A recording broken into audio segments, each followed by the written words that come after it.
I would have never, ever picked up a book about ADHD because, sure, I wasn't the little boy in the classroom that couldn't sit still.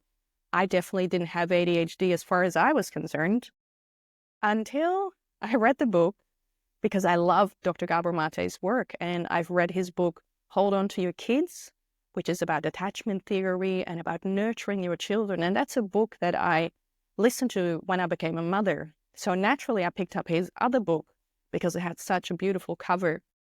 And I read the book, and funnily enough, it resonated with me so deeply that it was actually a true revelation for me to learn that I did indeed have ADHD. A couple of things that came forward for me was that I struggle with emotional dysregulation.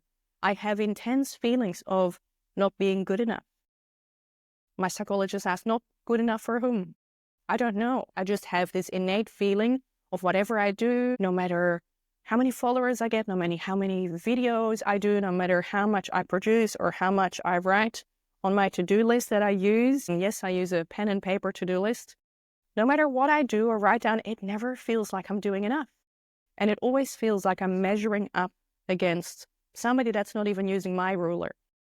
So, needless to say, that's something that weighs very heavy on me. And logically, I'm aware of it. Logically, I understand, but I still have that innate feeling. One of the ways I heal that is by looking at You Are Enough meditations, for example, which is one of the reasons why I have created a guided meditation with You Are Enough as a reminder to myself and to many other people out there that you are enough just as you are. That's just a few symptoms of ADHD. Then let's talk about what is PMDD. PMDD is like a severe form of PMS, premenstrual syndrome. PMDD stands for Premenstrual Dysphoric Disorder. Premenstrual meaning that it happens pre your menstrual cycle. Dysphoric meaning it's something that's really, really big. And a disorder, it's just something that is out of order. So with PMDD, it generally happens that as the hormones drop as you come closer to your period, the brain is so sensitive to those hormone fluctuations that all sorts of funny things can happen, such as feelings of anxiety, depression, brain fog, physical symptoms such as breast tenderness, feeling bloated, achy and pain, not having energy, changes in appetite, maybe eating much more or eating much less, or having certain cravings. The thing is with PMDD, it gets amplified if you have ADHD. So in my personal journey, I found out about my ADHD as an adult at age 35 this year. I had no idea that I was struggling with symptoms of ADHD. I had no idea for years, up until now. And I'm diagnosed as an adult. And then the question is, should you get a formal diagnosis? Yes or no?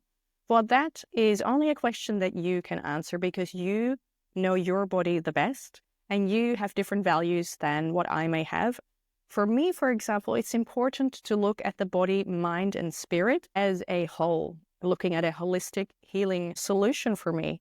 So if you're looking to get a medical diagnosis and to get professional help from a psychiatrist, a psychologist, or an obs and gynae, it would be very helpful indeed to get a medical diagnosis from your healthcare professional. They use something like the DSM-5, the Diagnostics Manual for Mental Health. And in that, I can't remember which year, but it's only quite recently, I actually have a look now, that PMDD was actually entered into the DSM-5.